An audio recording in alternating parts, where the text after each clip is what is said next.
Troy, you mentioned change, and I think I've seen on certainly in the back of some of the papers today, Raheem Sterling, he's talking about managerial positions and talking about, as you say, people in those prominent positions. He's talking about Steven Gerrard, Frank Lampard, and linking their roles to almost what the job Sol Campbell's got, and Ashley Cole maybe struggling to get a manager's job at the moment. I've seen you were also quoted on the Rooney Rule. I mean, is that right that it's implemented the way it is? And do you think Raheem Sterling has a valid point?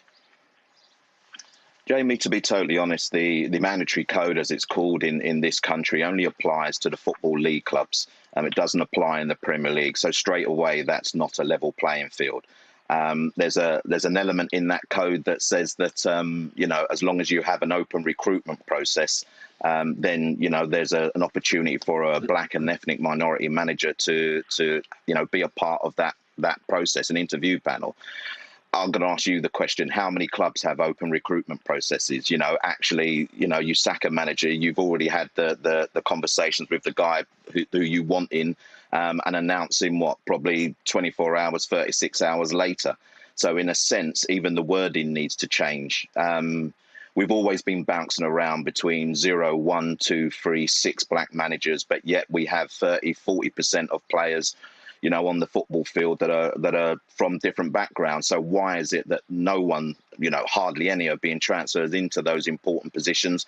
Where is the lack of trust? Why is it when you're an ex-player that actually you need to go through a route that actually may take you down to even non-league football, while others get, the top jobs in the game without the experience? It's all those questions that actually we've been asking for quite a long time, and we want answered, to be honest, because there's something has to change in the game. If we're really serious about better representation, then something has to change in the game.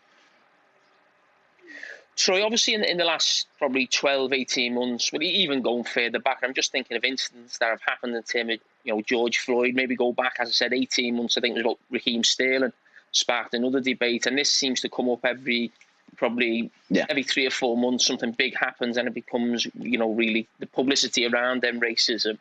I was just listening to John Barnes speaking, and he was talking about when these instances come around that we all sort of, obviously we're talking about it today, it's on back in the front pages, but what is it that we can all do in terms of the actual everyday racism that, exists in society?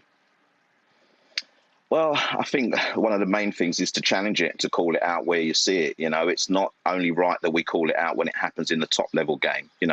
I work in the industry and, we've got 2 reporting officers that kick it out. And I see the level of discrimination that still exists in this game that covers from the Premier League right down to the grassroots level of the game. But Jamie, you mentioned Raheem Sterling there, and I've got to mention, and I always mention, yes, very important what Raheem said, after the fixture at Chelsea. But the week before, there was a banana on a football pitch in the Premier League. And you've mentioned John Barnes, and I'm quite sure everyone has seen that iconic image of John Barnes kicking a banana off in 1988.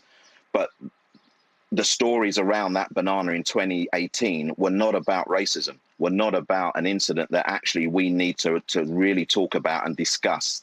It was about a missile being thrown on the pitch as if it was a coin, as if it was whatever people throw on a football pitch nowadays. I can't understand why you would do it anyway. It's those moments we need to challenge, because if you were to poll players, black players, any player, they will tell you the significance of that banana landing in front of Aubameyang the way that it did at the Emirates.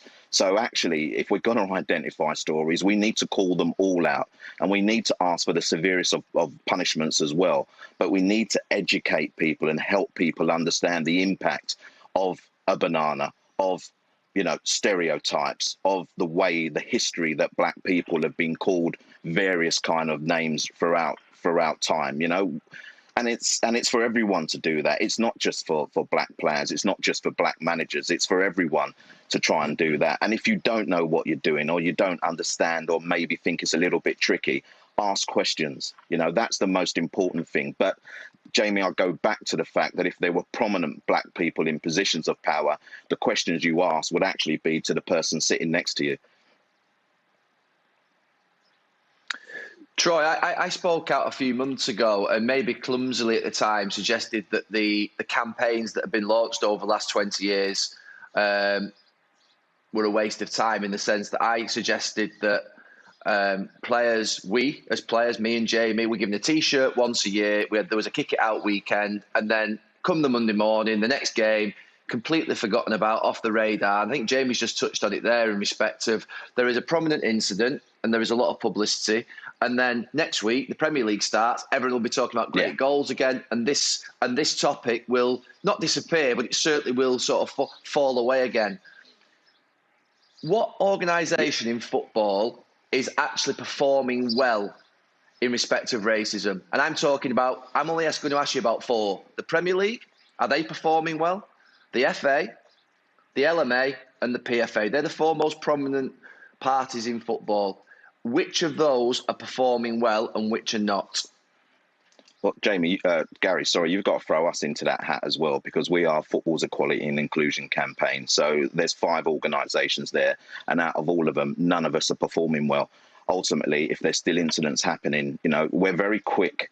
And I know that you guys have said this before, we're very quick to to challenge the incidents out in Bulgaria when it affects our national players. We're very quick to do it in Montenegro, and we're damning, and we want the harshest possible punishment on those federations and on the perpetrators. When it comes back into our own country, we're not dealing with it in the manner that we stress that it should be dealt with abroad. So when you talk about who are underperforming, we are all underperforming. This agenda, like you said, goes off the radar the minute the next Premier League weekend comes about. So let's think about it. Next week, Wednesday, the Premier League is back. Next Saturday, everybody is back. So are we going to be discussing these conversations, or are we going to be grateful that football is back on our screens and we've got something actually to turn the focus away from the game? So everyone's underperforming. We have been for the most period of time. This season has seen not an increase, but some unbelievable situations happen around our football grounds, right up and down the country. We've seen, a manager take his team off the football field in an FA Cup tie. Yes, it got a little bit of prominence when the game was replayed. Yes, all the media were there.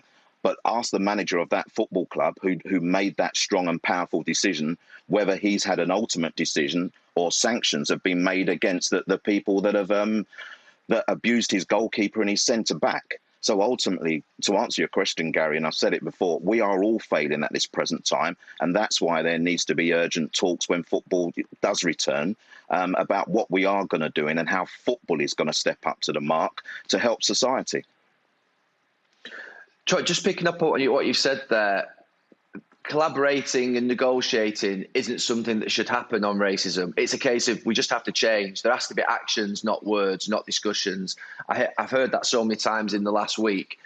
Do you have, and I'm thinking here more from an educational point of view for myself, for everybody at Sky Sports, for everybody in football, what does today look like?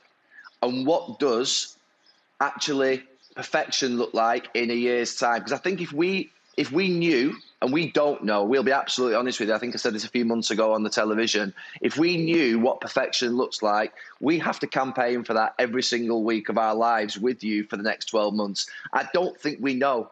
We know the basics, Troy. We know the basics. But if we want to make football a pioneer where there is equal representation across the board, then we have to make sure that we know and it's explicit, because that's the only way I think that we'll ever get to what would be a solution that matters here. Can you set that out for us in this next week? And could you give us an idea or so what it is that you think it would look like?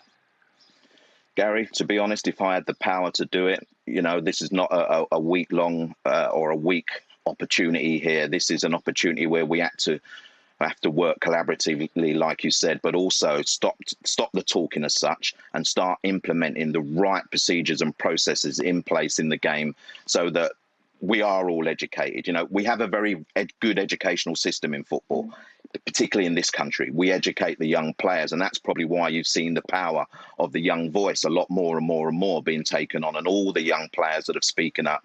I talk about the Ryan Brewsters, Marcus Rashfords and those types, Jadon Sancho in Germany. They've all received the kind of education where they now understand that no more is a player's voice silent.